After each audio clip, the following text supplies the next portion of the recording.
Bonjour à tous et bienvenue dans ces nouvelles informations du PFT et du chemin de fer du Boc. Le 19 février 2022, l'impressionnante collection de locomotives entreposées dans l'ancien atelier de traction de Saint-Guilain a été sortie en vue de la réalisation d'une soirée spéciale photo organisée par un partenaire privé. Nous avons organisé une soirée photo avec différentes locomotives du PFT, événement mis en place par Photostop, avec des locomotives en service et du matériel d'éclairage pour faire de belles photos. Dès le début de l'après-midi, une série de manœuvres ont été organisées afin de sortir les locomotives de la remise les unes après les autres. Rien n'était laissé au hasard, chaque mouvement défini en fonction des besoins souhaités par l'organisateur. Le classement des différents engins a alors débuté. La série de manœuvres successives prit tout de même près de 2 heures, les locomotives nécessaires à la soirée photo étant éparpillées sur les différentes voies de la remise. Pendant ce temps, l'organisateur, qui avait réalisé un plan détaillé avec la position précise où devaient prendre place les engins devant l'atelier, a coordonné son équipe qui déploya près d'une centaine de mètres de câbles électriques sur l'ensemble du site, ainsi qu'une dizaine de puissants projecteurs qui fourniront l'éclairage nécessaire une fois la nuit tombée.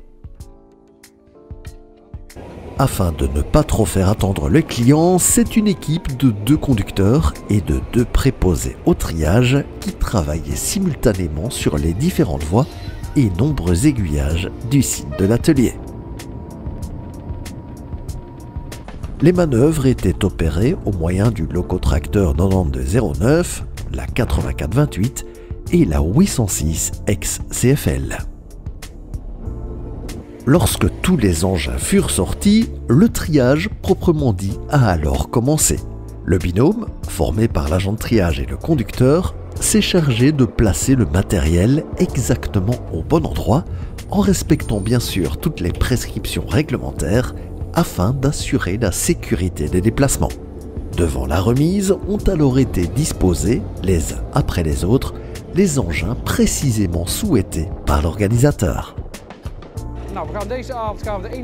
Ce soir, nous allons photographier la 6106, la locomotive qui se trouve derrière moi, également la 8428, mais aussi la 6077 qui était garée aussi dans cet atelier. Et enfin, la locomotive série 83 prendra place aussi pour une photographie. Dès que les dernières locomotives ont été disposées, les participants à la soirée ont pu placer leurs appareils et commencer la série de photographies.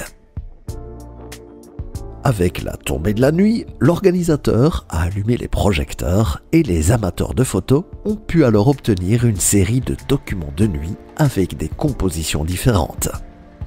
Dès qu'une série de photos fut réalisée, les engins ont été déplacés et échangés en vue de réaliser une nouvelle série de clichés différents. Malheureusement, la tempête est venue troubler la fête. D'importantes précipitations sous un vent battant donna du fil à retordre aux photographes. L'organisateur improvisa alors une séance de prise de vue à l'intérieur du bâtiment à l'aide des puissants éclairages. La journée s'est terminée pour les bénévoles très tard dans la nuit, le temps de remiser tout le matériel qui avait été sorti pour cette soirée bien spéciale. L'ensemble des photos qui ont été réalisées au cours de cette soirée privée se trouve sur le site internet photostop.be que vous trouverez en description de cette vidéo.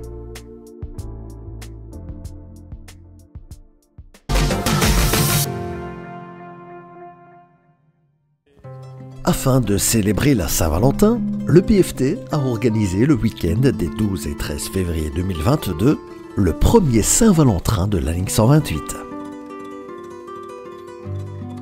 Les participants ont embarqué à bord d'un train spécialement décoré afin de découvrir la ligne tout en savourant un délicieux repas 4 services servi par le traiteur. Les visiteurs ont pu profiter de belles journées ensoleillées pour se balader lors des arrêts prévus avant de poursuivre le repas.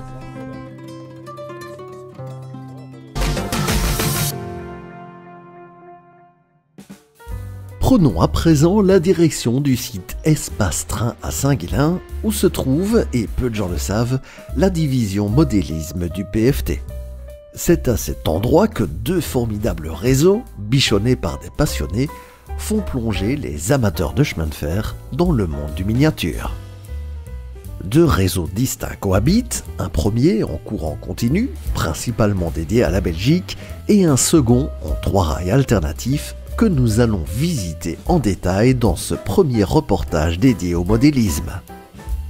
On est ici, on est implanté depuis 2000-2002 où les réseaux sont arrivés. On a dû quand même les raccorder, les remettre en état parce qu'ils avaient véhiculé pendant des années, ils étaient dans des remorques, ils ont été à gauche, à droite. Donc ils sont arrivés chez nous et de ce fait-là, on les a remis en état à un niveau supérieur que ce qu'ils étaient. Il y a le réseau allemand, là-bas nous avons le réseau belge, parce que les fabricants bien entendu se retrouvent avec des fabrications plus belges, plus allemandes. Donc on essaye d'avoir quand même un raccord, les châteaux forts, essentiellement en Allemagne. Et le détail des décors fut très poussé puisque ce sont de véritables villes qui furent reconstruites avec les immeubles, l'activité des villages et même une colline avec ses vignes dont chacun des 2000 arbustes fut créé et planté les uns après les autres. Mais sur le réseau allemand, nous avons une rotonde qui est relativement imposante, qui est en état de fonctionnement d'ici peu. Nous avons un faisceau qui permet d'accueillir pas mal de matériel pour le chargement de charbon, entre autres. Et nous avons les châteaux forts qui, bien sûr, sont dans l'alignement du réseau.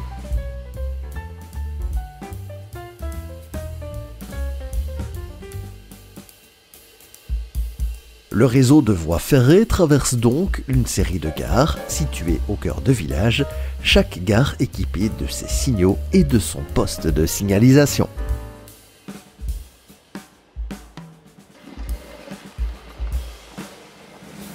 Un environnement industriel fut aussi créé avec une centrale électrique, une raffinerie, une mine avec son équipement de chargement des wagons, des ponts et des tunnels. Des dizaines de milliers de détails offrent au regard du visiteur une immersion dans un monde imaginaire. Au cœur des villages, où automobiles et personnages sont animés, on croirait vraiment s'y trouver. Une grande partie de l'environnement du réseau 3 rails est dédiée au chemin de fer allemand, une autre partie, plus restreinte, au réseau belge. Les bénévoles s'activent actuellement à la modernisation d'une partie plus ancienne du réseau. En réalité, nous avons voulu reconstruire une ville avec tout son aspect urbain, bus, marché, incendie malheureusement. Nous avons une brasserie, nous avons tout un panel, un parc à conteneurs. Ce sont les choses qu'on rencontre dans les villes et qui est important de pouvoir représenter au sein d'un réseau miniature. Par exemple, le parc à conteneurs, ça c'est une inspiration pure, mais pour le restant, il y a pas mal de matériel acheté, que ce soit neuf ou que ce soit du matériel acheté d'occasion lorsqu'on organise les bourses. On rachète du matériel qu'on rénove, qu'on remet en état et qu'on remet sur le réseau. Chaque membre de club vient avec son propre matériel roulant pour le faire circuler, même si le club possède une série de locomotives à demeure. La circulation des différents trains du réseau 3 rails est gérée de manière électronique. La direction ainsi que le sens de marche des trains peut être modifié grâce aux panneaux de contrôle. Du point de vue matériel roulant qui circule sur le réseau, les membres du club essayent de reconstituer des compositions historiques qui ont réellement existé. N'hésitez pas à venir découvrir le formidable travail réalisé par ces passionnés lors des prochaines portes ouvertes.